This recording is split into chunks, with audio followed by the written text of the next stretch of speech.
Okay, so we have questions for this week. A couple of the questions revolved around kind of Tolkien and Beowulf, and I kind of realized after having done the lecture this week that I didn't really talk about what Beowulf is and what it kind of like to describe Beowulf as a source. Beowulf is we have it as a ninth century, I think, copy of a poem which originally was in Old English.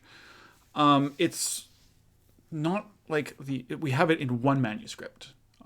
Beowulf doesn't exist outside of that. It is in much the same way as something like the Odyssey or the Iliad, the two poems from Greek antiquity. It's a poem that was primarily oral. It's probably that was primarily oral, and this is kind of a written down version of it. Probably not the only version of it. We can tell this because there's stock phrases and things like that for a poet who wants to memorize the whole thing, to kind of as a stopgap, like, oh, I've forgotten that. What can I can put this line in here. And things like, so if you see things like the poet talking in the first person, that's what's happening, is that those are little like segments of verses that they can use to fill in kind of the general structure of the poem when they're kind of repeating it from memory. And they would repeat they could sing the entire thing, of all, what was it, like 4,000 lines of it or so from memory. So Beowulf, again, maybe probably there's a lot of debate about when Beowulf was originally kind of composed. Somewhere between the 7th and the ninth century, with some people, with I think the current kind of understanding of scholarship puts it later. Tolkien, when Tolkien is talking about Beowulf, particularly in his essay on fairy stories, he is talking about trying to change scholarly perception of Beowulf. That is, he thinks that fairy stories, when they were originally written, were written and spoken as true. Right, the poet singing Beowulf to an audience would not have been trying to say a metaphor about something else. They wouldn't have been trying to give that audience historical information that audience had to glean from this. They were just telling a story, and they were telling a story about a thing that happened. And so what Tolkien is trying to argue is to return to that, to kind of start there when approaching a text that to us does not seem true, right? Is to start at that point this is a piece of poetry, right? This is a piece of poetry telling a true story, or a story that, even if it isn't never really happened, is still true, which is a troublesome distinction to make, but one which I think makes a lot of sense with what art does, and we'll talk about kind of, I think Ursula K. Le Guin has a couple kind of notes on that. Anyway, other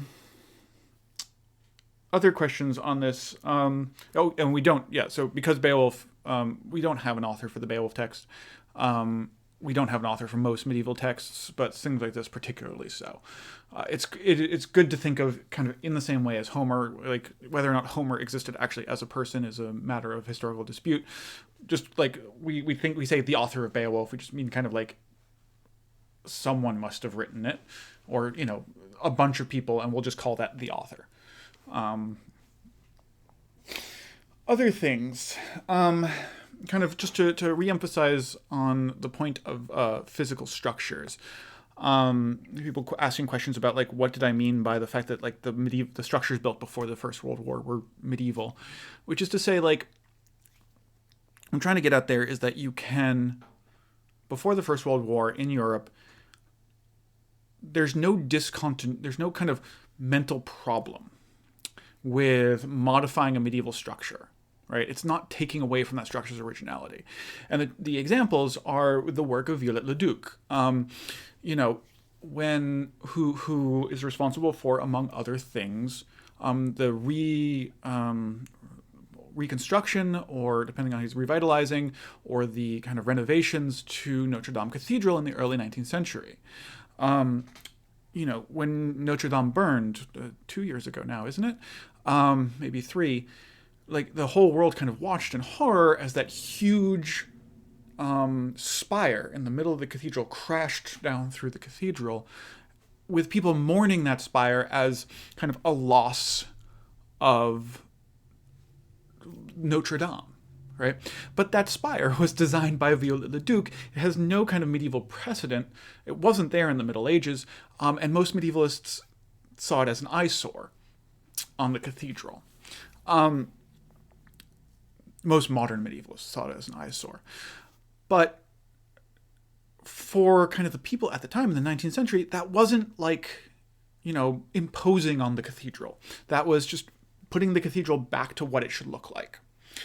Similarly, Viollet-le-Duc renovated the castle at Carcassonne, which is in the south of France, which is it's a super medieval castle. Like, you can go, it's everything you kind of want to imagine a medieval castle to be, when they're often disappointing. And that's because he made it that way, right? It wasn't a great example of anything except for a pile of stones.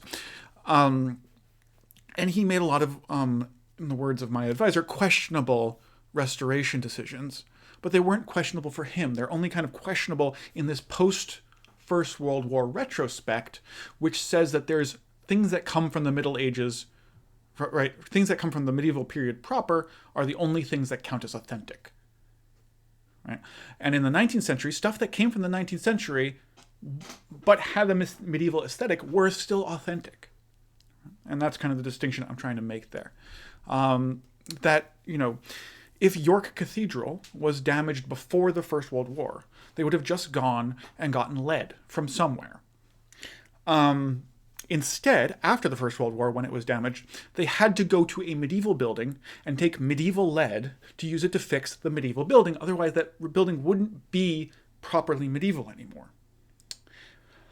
So hopefully kind of that clarifies that distinction. Why was U.S. medievalism not affected in the same way as European medievalism? Yeah, because there is a difference. There is definitely kind of U.S. medievalism lasts longer. Yale's campus and things like the cloisters are post World War I mostly. So there's still kind of an impetus to build this sort of a thing. Part of the answer is because, in some senses, the the American Middle Ages was already a fiction. So it didn't kind of have that strict historicity. You didn't have to, everything you built was not a medieval building, in a sense. And therefore, it didn't matter if, the Middle Ages were over or not. That's one way of thinking about it. Another way of thinking about it is the U.S. wasn't really as impacted by the First World War as the rest of the world, or as the rest of the European world. They didn't lose half of their male population, right? Half of the kind of young male population in the U.S. did not die in the trenches of the First World War, whereas in Germany, France, and England, there's a gap in the kind of the generational kind of record, lost generation. So there's less of a break, as it were, and less of a trauma that occurs. For the U.S., I do think this happens kind of as it's better placed at the end of the Second World War, because the Second World War was kind of this great moment in the U.S., kind of in the U.S. kind of cultural memory. The greatest generation, right, is the generation of people who fought in the Second World War, and also the Last Crusade. Indiana Jones and the Last Crusade, the fact that they're punching Nazis in it is not an accident. The Last Crusade is usually the term given to the Second World War in America. So for that, it's a looser definition. It's a looser kind of end. It's a looser kind of continuity.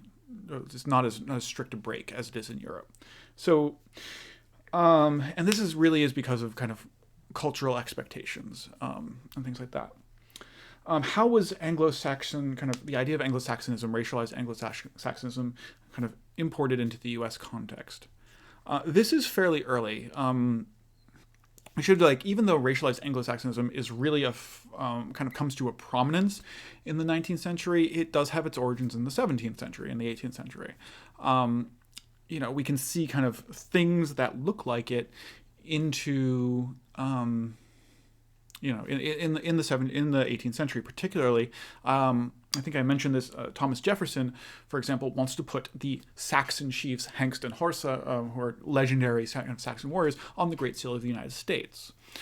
And of course, kind of as with most colonies, as even after the Revolution America was, most peripheries, we might call it that, look towards the center, which is to say Europe, as how they should be, for examples of how to behave, right? And because Anglo-Saxonism was so popular in Europe, it kind of was adopted among a certain class of people in the U.S. and then kind of grew from there. There is also, we were going to talk about this later, but some scholars have said that there's this feedback loop that occurs between kind of the U.S. Academy and the British Academy, which is to say, like, the ideas kind of come to the fore in kind of English university conditions. U.S. academics kind of pick up on that. And then because the U.S. academics have kind of done some work on that, that kind of gets exported back over. This is kind of a complex thing. I'm not sure I kind of believe it. That wasn't a really good explanation of it. But this is kind of a trend that still happens today if you kind of follow that argument. And as I said, I'm going to kind of talk a lot more about that because it deserves a deeper explanation than I can go into here. Other things, no? Oh, and then the last thing I wanted to do is just to talk about the project again, because that is due... When did I say? Is that the 23rd, did I say? I think. 26th, excuse me. Projects are due the midterm projects are due the 26th by end of section, so roughly 3 weeks from now.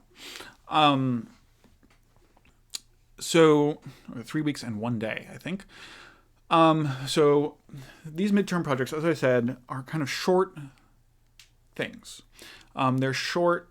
I said make a TikTok is kind of, it's not a joke. But it's not all that you can do. What I want is an engagement, something that engages what you have been studying and what you have been reading with contemporary culture, right?